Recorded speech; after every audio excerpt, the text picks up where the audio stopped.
রাস্তাতে কাজ হওয়ার জন্য আমরা সবাই হেঁটে হেঁটে যাচ্ছি, গাড়িতে কেউ যেতে পারছি না। দেখো খুব কষ্ট হচ্ছে। কত আনন্দ করে বেরিয়েছিলাম, শেষে কি হলো আমাদের সাথে এটা।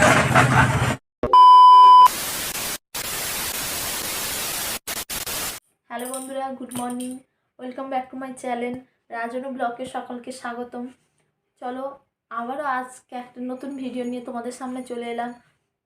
আজকে আমাদের একটা জায়গায় যাওয়ার কথা আছে, তাই খুব তাড়াতাড়ি ঘুম থেকে উঠে পড়েছি। 6:10 ঘুম থেকে উঠে তাড়াতাড়ি কাজগুলো সেরে নিচ্ছি। রুমের বাইরে বেরিয়ে দেখি চারিদিক কুয়াশা। দেখতেই পাচ্ছ যে চারিদিক কতটা কুয়াশায় ভর্তি ছিল। তো যাই হোক, এবার আমি তাড়াতাড়ি কাজগুলো সেরে নিয়ে আমাদের খুব তাড়াতাড়ি বেরোতে হবে। প্রথমে আমি ঝাঁট দিয়ে দিচ্ছি।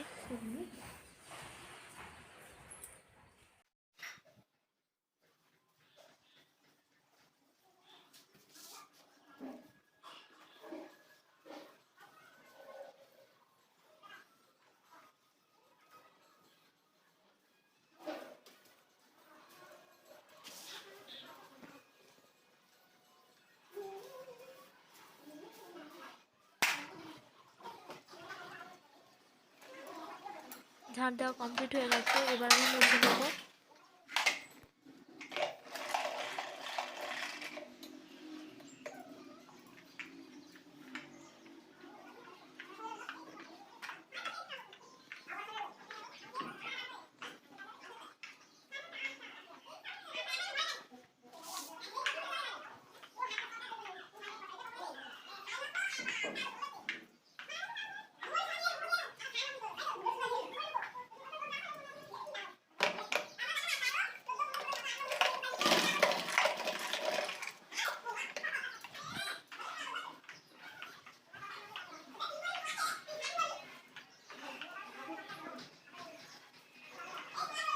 আমার মোছা প্রায় কমপ্লিট হয়েই গেছে।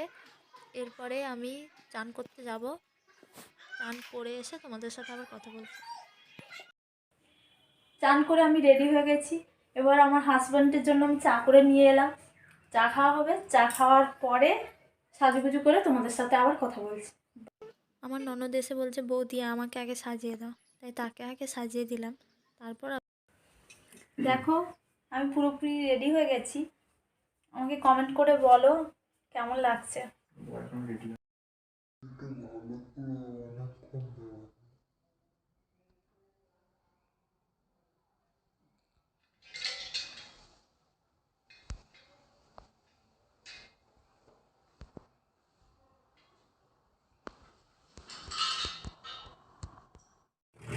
আমরা সবাই গাড়িতে বসে পড়েছি।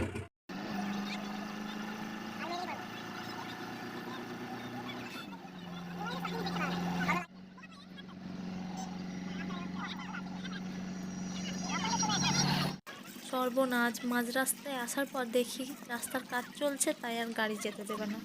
অনেক রিকোয়েস্ট করার পর ওরা বলল ভর্তি গাড়ি যাওয়া যাবে না, তোমরা সবাই হেঁটে হেঁটে যাও, খালি গাড়ি যেতে দিতে পারি।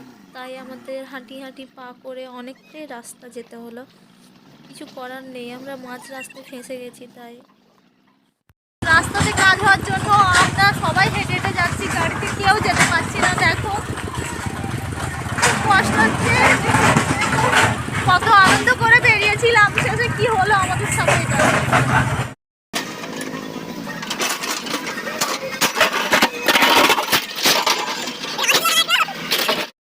প্রায় 1 ঘন্টার কাছাকাছি হাঁটার পরে আবার গাড়িতে বসার সুযোগ পেয়েছি।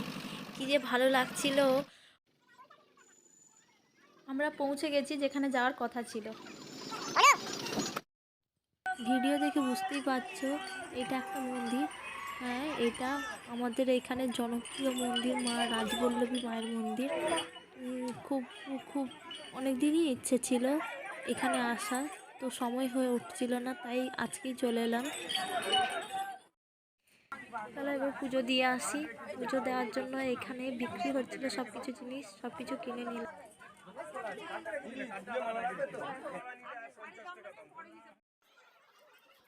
চলো এবার মন্দিরটার চারিদিক তোমাদের ঘুরিয়ে দেখিয়ে দিই।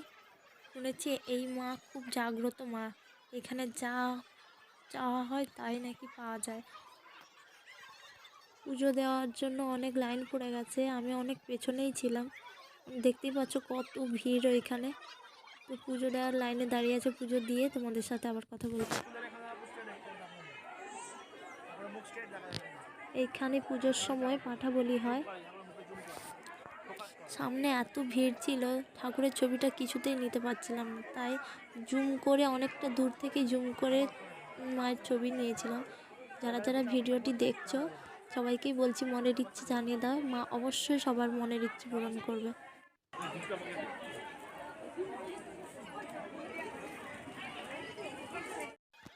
এই গাছটা দেখে বুঝতেই পারছো কত হাজার হাজার মানুষ মনের ইচ্ছা জানিয়ে ঠাকুরের এই বাঁধনটা বেঁধে দিয়ে গেছে। তাই আমিও বাঁধনটা বেঁধে দিয়ে মনের ইচ্ছে জানিয়ে দিলাম। তোমরা যদি কারোর মনের ইচ্ছে জানাতে থাকো, মা খুব জাগ্রত, অবশ্যই পূরণ করবে। যদি কেউ আসতে চাও অবশ্যই কমেন্ট করে বলবো। আমাদের পুজো দেওয়া কমপ্লিট, এবার আমাদের খুব খিদে পাচ্ছিলো, তাই চপ মুড়ি খেয়ে নিলাম। যারা যারা এই মায়ের মন্দিরে ঘুরতে আসে তাদের জন্য খাওয়ার ব্যবস্থা থাকে। এইখানে মায়ের প্রসাদটা খেতে মানুষ হাজার কিলোমিটার দূর থেকে ঘুরে আসে এই প্রসাদটা খাওয়ার জন্য। টিকিট নিয়ে তবে খেতে বসতে হবে। দেখতেই পাচ্ছ আমি টিকিট দিয়ে দিলাম।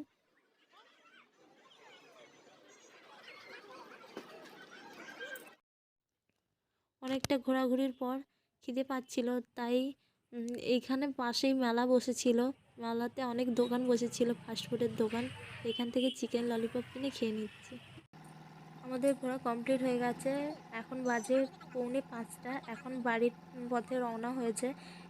বাড়ি পৌঁছতে 8টা, 8:30 বেজে যাবে। ওইখানে গিয়ে আবার কথা বলছি। এই মাত্রই আমরা বাড়ি ফিরলাম। বাড়ি ফিরতে খুব লেট হয়ে গেছে, তো দেখা হচ্ছে নেক্সট ব্লগে। যারা যারা আমার ভিডিও দেখছে অবশ্যই একটা লাইক অ্যান্ড সাবস্ক্রাইব।